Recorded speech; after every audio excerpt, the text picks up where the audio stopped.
നേരത്തെ ഫോറസ്റ്റ് സ്റ്റേഷനുള്ളിൽ സമരം നടത്തിയിരുന്നു, ഇപ്പോൾ ജനങ്ങളോടൊപ്പം റോഡിൽ നിന്ന് സമരം നടത്തുന്നത് എന്താണ്? അല്ല, ഈ ജനങ്ങളെ തടയാൻ വേണ്ടി ലാത്തിയും വടിയുമൊക്കെ കുറെ ആൾ വന്ന് നിൽക്കുക. ഒരാളുടെ ദേഹത്ത് തൊടില്ല, തൊട്ടാപ്പോൾ വിവരം അറിയും. അതുകൊണ്ടാണ് ഞാൻ അവരുടെ കൂടെ നിൽക്കുന്നത്. ഇവിടെ ഈ രാത്രി 8 മണിക്ക് ഈ ആന ഇറങ്ങിയപ്പോൾ തൊട്ട് ഫോറസ്റ്റ് ഓഫീസിൽ വിളിക്കുന്ന ഒരാൾ വന്നിട്ടില്ല. 1:30ക്കാണ് ഒരു പാവപ്പെട്ടവനെ കൊല്ലുന്നത്. ഇവരാരെങ്കിലും ഒരാളെ തീരുന്നെങ്കിൽ ആ ജീവൻ രക്ഷിക്കാൻ മേലെ. അവിടെ പുലി ഇറങ്ങുന്നു, കടുവ ഇറങ്ങുന്നു, അവിടെ കാട്ടുപന്നി ഇറങ്ങുന്നു. അവിടെ മനുഷ്യനെ ജീവിക്കാൻ കഴിയത്തില്ല. അപ്പൊ ഇത്രയും നേരമായിട്ട് ഒരൊറ്റ ഫോറസ്റ്റ് ഉദ്യോഗസ്ഥൻ ഈ സംഭവ സ്ഥലത്ത് ഒരു അന്വേഷിക്കുകയോ ചെയ്തിട്ടില്ല. അവരുടെ തീർച്ചയായും നിരന്തരം വന്യമൃഗ ആക്രമണങ്ങൾ, കാട്ടാനയുടെ ആക്രമണം മാത്രമല്ല, മുൻപ് കാട്ടുപോത്ത്, പുലി, കടുവ അടക്കമുള്ള വന്യമൃഗങ്ങളുടെ വലിയ ശല്യം നേരിടുന്ന പ്രദേശമാണ് ഈ എരുമേലിക്ക് സമീപമുള്ള പമ്പ വാലി പ്രദേശങ്ങൾ. ഇവിടെ ഇത്തരത്തിൽ ഇങ്ങനെ ഒരു വന്യജീവി ആക്രമണത്തിന്റെ സാഹചര്യം നിലനിന്നിട്ട് കൂടി വനം വകുപ്പിന്റെ ഭാഗത്തു നിന്ന് കൃത്യമായ ഒരു ഇടപെടൽ ഉണ്ടാകാത്തതാണ് ജനങ്ങളെ ഇത്രയധികം പ്രകോപിതരാക്കിയത് എന്നാണ് ഇവരുടെ വാക്കുകളിൽ നിന്ന് നമുക്ക് മനസ്സിലാവും. കൊച്ചുകുട്ടികളും സ്ത്രീകളും അടക്കം പ്രതിഷേധത്തിന്റെ ഭാഗമാവുകയാണ്. ഇപ്പോൾ ഫോറസ്റ്റ് സ്റ്റേഷൻ വളഞ്ഞിരിക്കുന്ന ഒരു സാഹചര്യമാണ് നിലവിലുള്ളത്. ഞങ്ങൾ സൃഷ്ടിക്കും. ഒരു ഉദ്യോഗസ്ഥരെ ഞങ്ങളുടെ പറമ്പിൽ കയറ്റുകയില്ല. ഞങ്ങളുടെ റവന്യൂ ഭൂമിയാണ്. വനം സംരക്ഷിക്കുന്ന ഉദ്യോഗസ്ഥന്മാർ വനത്തിലൂടെ സഞ്ചരിച്ചാൽ മതി. ഞങ്ങളുടെ റവന്യൂ ഭൂമിയിൽ കൂടി സഞ്ചരിക്കാൻ ഞങ്ങൾ അനുവദിക്കുകയില്ല.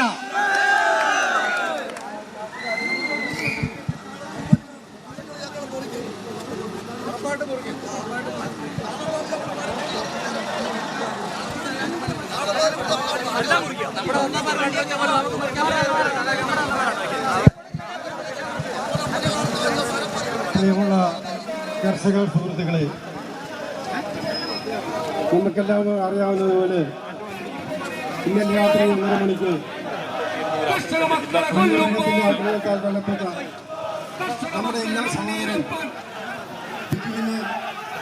അതോടൊപ്പം ഈ നമ്മുടെ നാട്ടിലെ കർഷകർക്ക് എല്ലാവർക്കും നീതി കിട്ടണമെന്ന് ആവശ്യപ്പെട്ടുകൊണ്ടാണ് നമ്മുടെ ജനപ്രതിനിധികൾ ഉൾപ്പെടെ ഈ പമ്പവാലിയിലെ എല്ലാ വാർഡുകളിലെയും ജനങ്ങൾ ഉൾപ്പെടെ ഈ ഫോറസ്റ്റ് സ്റ്റേഷൻ ഉപരോധിക്കുന്നു. നമുക്കെല്ലാം അറിയാവുന്നതുപോലെ വന്യമൃഗങ്ങൾ നാട്ടിലിറങ്ങി ശല്യം ചെയ്തുകൊണ്ടിരിക്കുന്നു. കാർഷിക വിളകൾ നശിപ്പിച്ചുകൊണ്ടിരിക്കുന്നു. ജനങ്ങളെ ആകെ ബുദ്ധിമുട്ടിലാക്കിക്കൊണ്ട് അവരുടെ ദേഹോദ്രവം ഏൽപ്പിച്ചുകൊണ്ടിരിക്കുന്നു. ഇന്ന് നമ്മുടെ സഹോദരൻ നമ്മളെ വിട്ടുപോയിരിക്കുക. ഇതിന് ശാശ്വതമായ ഒരു പരിഹാരം ഉണ്ടാകണം. വന്യമൃഗങ്ങൾ കാട്ടിൽ മതി. കാട്ടിൽ തന്നെ നിൽക്കത്തക്ക രീതിയിൽ വനംവകുപ്പിന്റെ ഭാഗത്തു നിന്നൊരു സംവിധാനം ഉണ്ടാകണമെന്ന് ആവശ്യപ്പെട്ടുകൊണ്ടാണ് കണ്ണമല ഫോറസ്റ്റ് ഓഫീസിലേക്ക് നാട്ടുകാരുടെ പ്രതിഷേധമാണ് നമ്മളിപ്പോൾ കാണുന്നത്. ആഷിഖ് തുടരുന്നുണ്ട്. ആഷിഖ്, ആന്റോ ആന്റണിയുടെ നേതൃത്വത്തിലാണോ ഇപ്പൊ സമരം? നേരത്തെ ആന്റോ ആന്റണിക്കെതിരെയായിരുന്നു പ്രതിഷേധം. ആ കോൺക്രീറ്റ് റോഡിൽ കൂടെ മാത്രമേ ഈ വനംവകുപ്പിന്റെ ജീപ്പുകൾ ഞങ്ങളെ സ്വന്തമായി, അത് കഴിഞ്ഞ് ഞങ്ങളെ സ്വന്തമായിട്ട് ഉണ്ടാക്കിയ റോഡ് പഞ്ചായത്തിന്റെ അടുത്ത് കോൺക്രീറ്റ് ഒക്കെ ചെയ്ത് ആ റോഡിൽ കൂടെ മാത്രമാണ് ഉദ്യോഗസ്ഥന്മാർ സഞ്ചരിക്കുന്നത്. അത് കഴിഞ്ഞിട്ട് അവിടെ നിന്ന് ഞങ്ങളുടെയൊക്കെ റവന്യൂ ഭൂമി കൂടെ അതിക്രമിച്ച് കടന്നുകൊണ്ടാണ് ഇവർ സഞ്ചരിക്കുന്നത്. ഇവര് കാട്ടിൽ കയറുകയോ ഒന്നും ചെയ്ത് നാട്ടിൽ മാത്രം നടന്നുകൊണ്ടുള്ള വനത്തിന്റെ സംരക്ഷണമാണ് ഇവർ ചെയ്യുന്നത്. അതിന് യാതൊരു കാരണവശാലും ഞങ്ങളുടെ പറമ്പിൽ ഇവർ കയറിയാൽ ഞങ്ങൾ അവരെ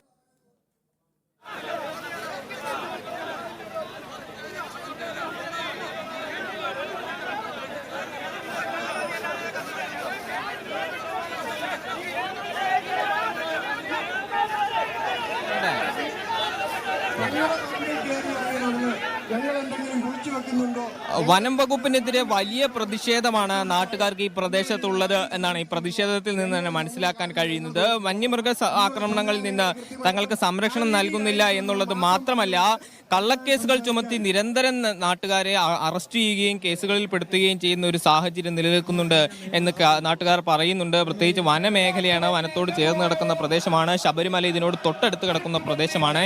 ഈ പമ്പാവാലി പ്രദേശത്താകെ വന നിയമങ്ങൾ കർശനമായി നടപ്പിലാക്കിക്കൊണ്ട് നാട്ടുകാർക്ക് വലിയ ബുദ്ധിമുട്ടുണ്ടാക്കുന്ന ഒരു സാഹചര്യം ഇവിടെ നിലനിൽക്കുന്നുണ്ട് എന്നുള്ളതാണ് ജനങ്ങൾ പ്രത്യേകമായി എടുത്തു കാണിക്കുന്നത്.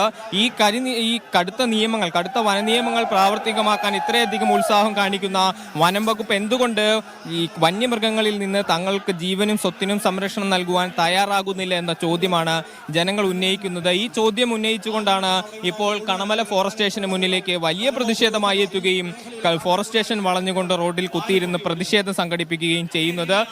ജനങ്ങളെ അത്ര നേരിട്ട് സ്പർശിക്കുന്ന ഒരു വിഷയമാണ് എന്നുള്ളതാണ്. ഏതെങ്കിലും ഒരു രാഷ്ട്രീയ സംഘടനയുടെയോ മറ്റേതെങ്കിലും സംഘടനകളുടെയോ നേതൃത്വത്തിലല്ല ഈ സമരം ഉണ്ടായിരിക്കുന്നത്. ജനങ്ങൾ സ്വമേധയാ സംഘടിക്കുകയായിരുന്നു. ബിജുവിന്റെ മരണം ജനങ്ങളെ അത്രമേൽ സ്പർശിച്ചിട്ടുണ്ട് എന്ന് തന്നെയാണ് ഈ സമരത്തിൽ നിന്ന് മനസ്സിലാക്കാൻ കഴിയുന്നത്. ഏതാണ്ട് 100-ലധികം ആളുകൾ ഇവിടെ തടിച്ചു കൂടിയിട്ടിരിക്കുന്നുണ്ട്. ചുറ്റും മറ്റു ഭാഗങ്ങളിലും ഇതിന്റെ സമരം നടക്കുന്നതിന് മറ്റു പുറംഭാഗങ്ങളിലുമെല്ലാം വലിയ ആൾക്കൂട്ടങ്ങളാണ് സൃഷ്ടിച്ചിരിക്കുന്നത്. വൈകാരികമായി തന്നെയാണ് ബിജുവിന്റെ മരണത്തിൽ ആളുകൾ പ്രതികരിച്ചത്. രാവിലെ പ്രത്യേകിച്ച് ഈ വന്യമൃഗ ആക്രമണ സമയങ്ങളിൽ തങ്ങളുടെ കൃഷിക്കും സ്വത്തിനും വീടിനും അടക്കം സംരക്ഷണം നൽകുവാൻ നാട്ടുകാർ സ്വമേധയാ പുറത്തിറങ്ങി പോകേണ്ട ഒരു സാഹചര്യം രാത്രിയിലും ഫോറസ്റ്റ് ഓഫീസിലേക്ക് വലിയ പ്രതിഷേധം വിവരങ്ങൾ നൽകിയത് പത്തനംതിട്ടയിൽ നിന്നും.